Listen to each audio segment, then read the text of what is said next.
Hi there, Robin here from Expert and today we're going to be talking about this, which is from BLASTKING. It's the BLADE15A, their 1000-watt powered speaker. We're going to have a look inside of it. We've got a great cutaway to show you what's going on. Most importantly, we're going to talk about how much power it has and how well it does at generating the sound you're going to want to have. This is truly a speaker for a DJ. If you want to have it for home use or for your rec room or for your backyard or for anything, you probably aren't going to make a mistake buying something like this. If you've watched any of my other videos, you'll know that a 15-inch, I look at it as for bigger events, for a longer throw. I'm trying to get more distance out of my speaker without turning it up more. But the most important thing about the BLASTKING is that you can get the volume out of it. This is a speaker that you can turn the gain level all the way up to 10, run your mixer or controller at unity, and this speaker is going to be happy to do the job. On top of all of that, they've added Bluetooth to this model, so you can actually pair music to it. That's important. And they've also put DSPs on the back of it. All of that in this package. Now, the best part that I like is it actually sounds good. It's not that you're putting out a lot of money or you're not putting out a lot of money and you might not be happy with it. If you're looking to play music that was pre-recorded, so you're looking to, put a playlist together, you're looking to be a DJ and you want to do that, that's your thing. So notice I'm not saying, oh, I'm in a band or I'm a lead singer or something like that. That's not what I'm going for here. If you are going to be playing music back and you want to do the best job you can, and your price range is in the $500 US price, this is awesome because it only costs $400 US. Well, based on the time I made this video. Things like this can change, don't hold me to it. And if you're in Canada, right now it's what, $550-ish? But again, these things change, that's why there's links down below. Most important though, sound quality, reliability, dependability. If you do plan on using a speaker as a DJ, you need to know it's going to last. It's going to be there. It's going to run the whole show with no problems. That's the big advantage. They call it a Blade because of the type of amp plates on the back. So we're going to take a look at the back, go through all the actual features on it, talk a bit about the design, why it's built the way it is, the advantages of having it built the way it is, and then we'll take the cover off, take a quick look at the front, and then we'll do some comparisons. And if we're lucky, I'll be able to play some music on this too. And we'll be able to put that on a mic, see what you think. It's all up to you. So we're going to start with the actual top of the speaker on the back end. Now you can see how this has the elongated blade look to it. So we'll have a full-on look at the end. Here it says pair, then we got a Bluetooth logo and a status. Bluetooth version, if I'm not mistaken, 4.0.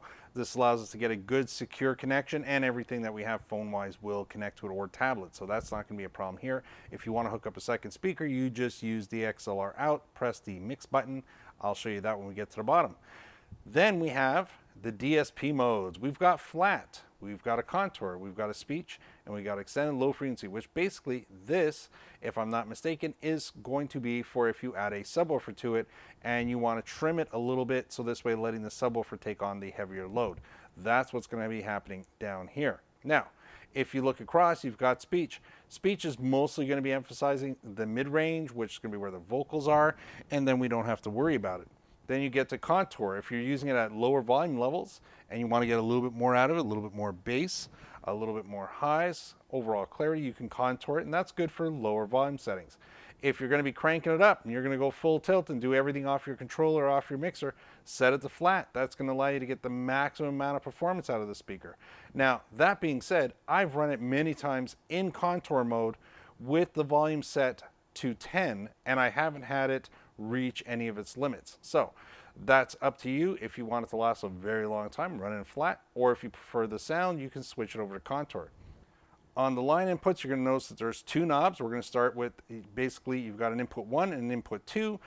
That's going to control both inputs, which are just below, which we'll cover on the next half. You've got a signal, which really got to get a signal in here before we get this light. And then you've got to be at least 3 dB over dynamically before we'll even start to see the limiter go on.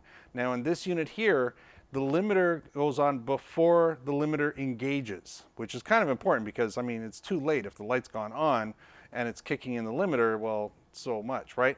So this usually kicks on about 3 dBs before the actual system's going to start limiting the signal going to the speakers. So again, we've got first one allows us to go from 0 to 10, second one 0 to 10. Now we've made our way to the actual inputs and outputs. Input 1, input 2 are both combo jacks. So you've got your XLR, your 3-pin connection, and your 1/4 inch, and you can run balance or unbalance on here. And then beside it, you have a choice for mic or line input. If you're hooking it up to a controller, mixer, or anything else, like your phone or whatever it is, it's a line. Only when it's a microphone, regardless if it's a 1/4 inch or an XLR, then you turn on the mic. Do not run it in the mic mode unless it is a mic. It'll overmodulate the system and stress out the amp and everything else on board. So now we move on to the output. The output actually is really creative because they have an actual button on it. It allows me to either choose line 2 as the input to be my out, or I can have a mixed output on the unit. So that means it's either going to combine the signal of both and send that out of here, or it's just going to take the sound from here and send that out of here, which is kind of neat because, I mean, if you're running all your equipment and you want to run a second channel or just off to a monitor, your call, you can make that choice just by using this button in and out. If you're running it to a subwoofer and you only have one sub, then run it as a mix out. It'll do the job for you. If you're running it to a stage monitor, you'll make the choice. Does the stage monitor need to be for both? Or do you just want to have a stage monitor set for one particular input on the system? And then in which case you can run it in here, pull it out of here, and just send it off to the monitor, and the monitor will ignore everything that's going on here. Options, that's what it's all about. It's to give you choices and to be creative. This is what we're talking about when we're looking at the back speaker. When they give it a name like a Blade, you can pretty much tell this is why. This is also part of what makes this speaker special when it comes to reinforcement. Because the amp plate itself is completely attached internally to the body of the actual speaker, we're not going to have any reverberation. We're not going to have any effects come out through the metal plate. That's a big plus. So that's why it's built the way it is, and that's why the whole thing is elongated all the way down, right down to the power switch and the plug being at the very bottom.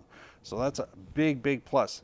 Now, it's not just a lot of thick plastic. We'll take a look at a cutaway of the speaker and have a better look at how they actually get the system to really do a good job, even though it's not made out of wood, because a lot of boxes today are made out of plastic or polymer. So this is actually a 12-inch that we have a cutaway view on. Important to note, this particular speaker is here not because it was made for a trade show and everything was, you know, polished and you know, new chrome plating put on everything and everything was, you know, airbrushed and made perfect. This is actually a real unit that was sent to us, but a forklift literally went through the box, punched a hole right through it. I mean, so I took advantage of it, and I cut out the entire part that the forklift went through, and it turned out there was no damage internally at all, which is absolutely great. Gives us a chance to see what's going on inside. Most importantly, for me in this particular video, it's the size of the actual tweeter, which is real important, because we are talking about a 1,000-watt system, and there is going to be a division between the woofer and the tweeter, and a lot of people are always starting to get concerned about, you know, the speaker being able to handle the highs, and in this case, that is huge. That's a massive tweeter. We'll talk about the details on the next when we're doing the overall specs of it, but the important part here is the box itself. So tweeter, woofer, amp plate. Put it in a box and you've got a powered speaker. These right here, so we've got our polypropylene box, you know, fancy terms for plastic, and we've got these fins right here. These fins that wrap all the way around on both sides and come up the full length of the unit. Real important. This gives it stability, makes it very strong. Also, as the woofer makes a ton of energy pushing back and forth, all this air is getting turbulent in here. This actually allows it to calm down so we don't get a lot of residual sound through the box. They also include a dampener that wraps all the way around, and 2 ports that fire out to the front.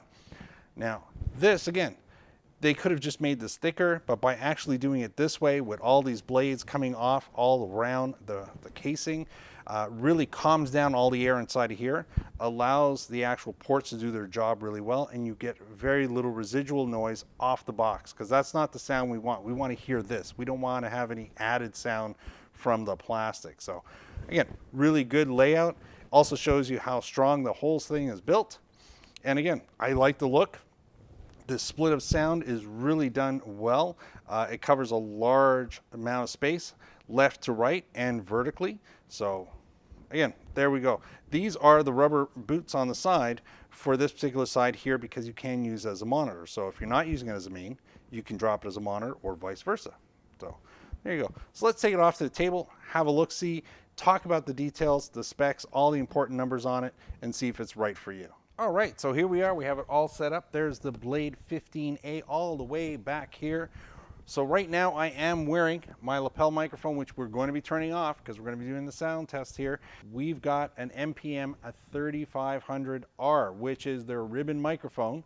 So normally we've been doing this with a condenser microphone, but to improve the sound, I've been actually doing a lot of tests with the ribbon microphone, and I think it's going to do even a better job. It's going to be better at picking up the bottom end and clarity throughout the entire setup. It allows me to get the distance but still get the bass response. Before, we had to get closer with the microphones to do that. Now we're going to be able to play this also now at 85 dB at the microphone, which means 95 dB over here at the speaker. So the speaker's happy to live at between 80 and 95 dB, no problem. So that's what we're going to demo it today at.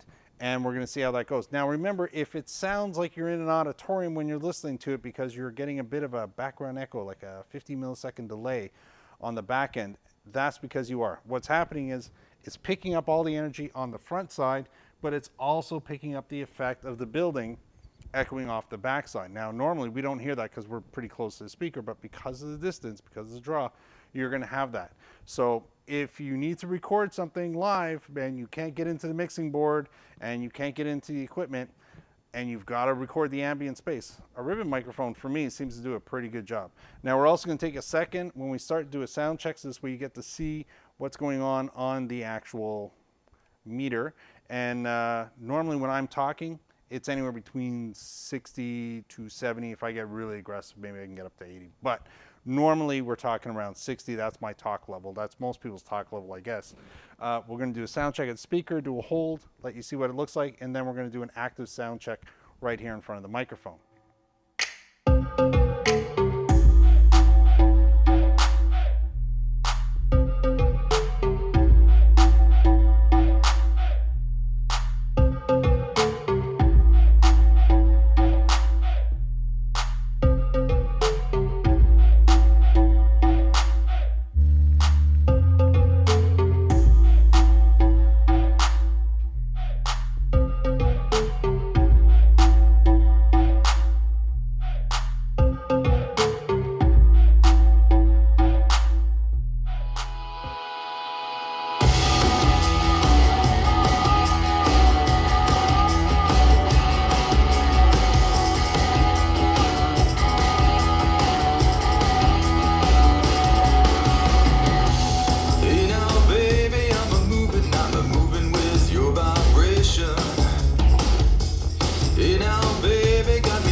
lets me keep the change. Fighting with the mirror is deranged.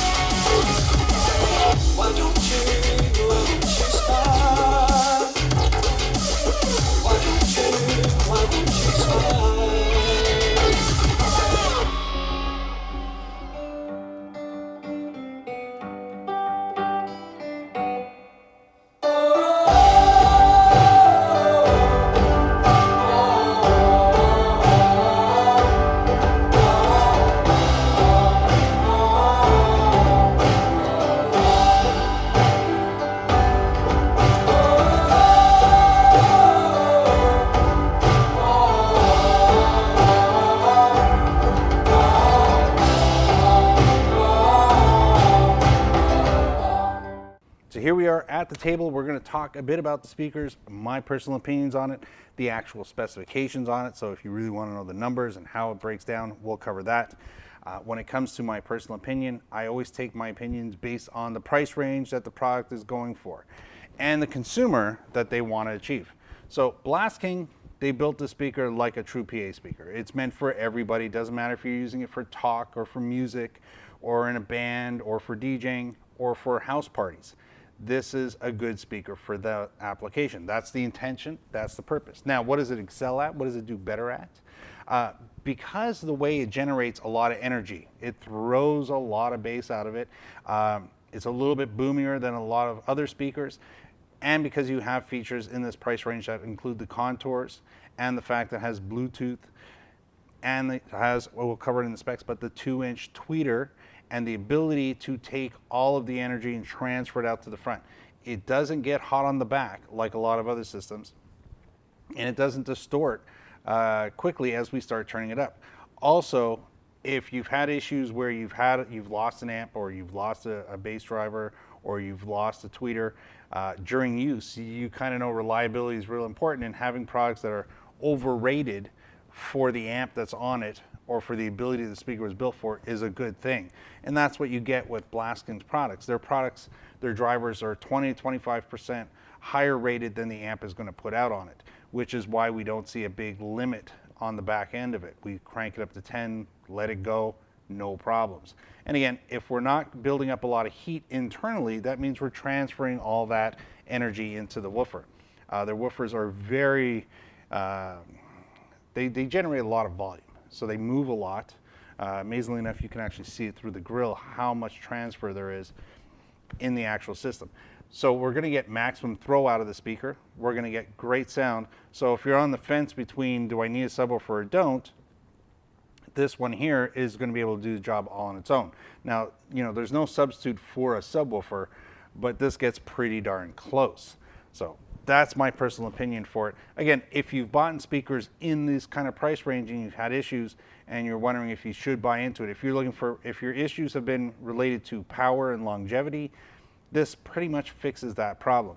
Now, they do have the KXD2 series, which is above this, roughly about $100 more. So if you're in the bands, that's kind of stuff for live performances you might want to look at, but it's going to add to the weight scale because it's going to go from a plastic case, which is, by the way, it's turned into not a problem anymore, into a wood box. And again, another driver package upgrade on the front, another upgrade on the amp plate in the back. But that's another video for another day. So what do we get here? We do have a 1,000-watt system. There's a breakdown on it. We're still waiting for them to give us the full details. But let's say you definitely get all of that out of the front end here, and it does split properly between the top and the front. Because you can make these really loud, if you're playing for a large audience, you're going to want to get them really high. So that's important. And because they do weigh in at, let me double check here, 54 pounds, 58 in the box when you buy it, 54 when you actually take it out of the box. You may even want to have some crank stands or some hydraulic stands. So that's something to take a look at. As the features go, I like the DSP. I haven't had a problem using it. If you're running your mixers and all that at Unity, they run really well. You don't have to babysit this product. It does a good job. You do some sound checks with it beforehand. Find the music you have that's the loudest or the bassiest. Play that through. You'll see what's going on. Now remember, this amp runs hot, so those are line levels in the back.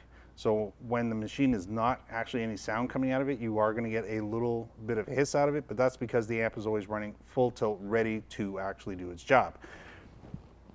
On the flip side, the Bluetooth on top, you don't want to scare yourself.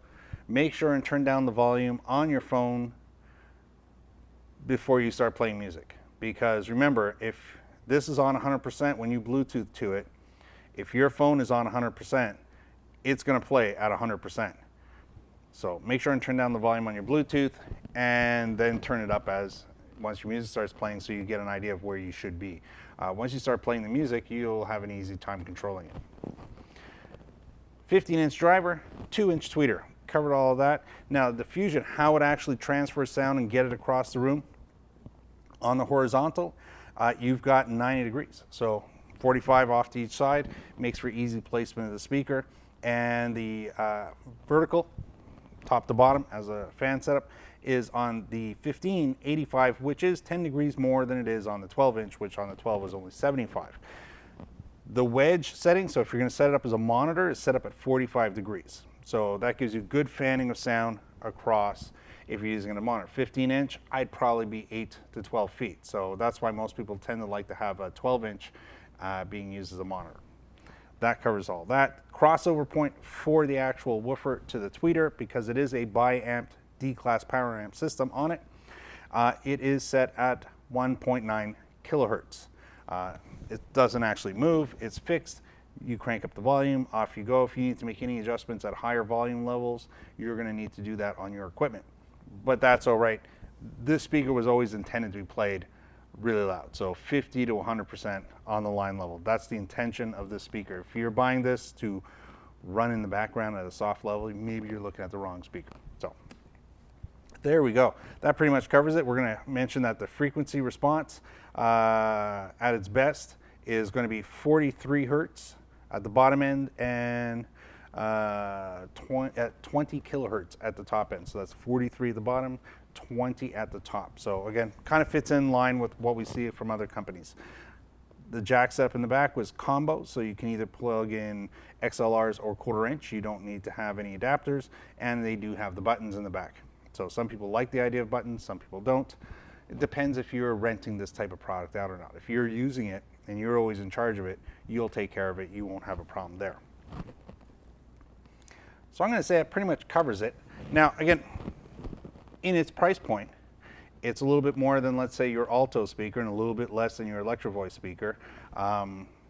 So if you're looking for a really powerful speaker that's going to give you the right features if you like to play music, you might want to take a look at the BLASTKINGs. Now remember, there's always links down below. That's what this is all about, of course. You know, it's us talking about it and then the opportunity down below. So you can find it on our website, BLASTKING's website, and if it's available on Amazon, it'll be down there too. So if you have any questions or comments, leave them down below. We'll see you on the next video. If you haven't subscribed, by the way, and you want to see more videos, by all means, hit that subscribe button. If you really want to know what's going on, hit the bell button, you know, because that's what the bell button does. Well, again, we'll see you on the next video. Thanks for watching.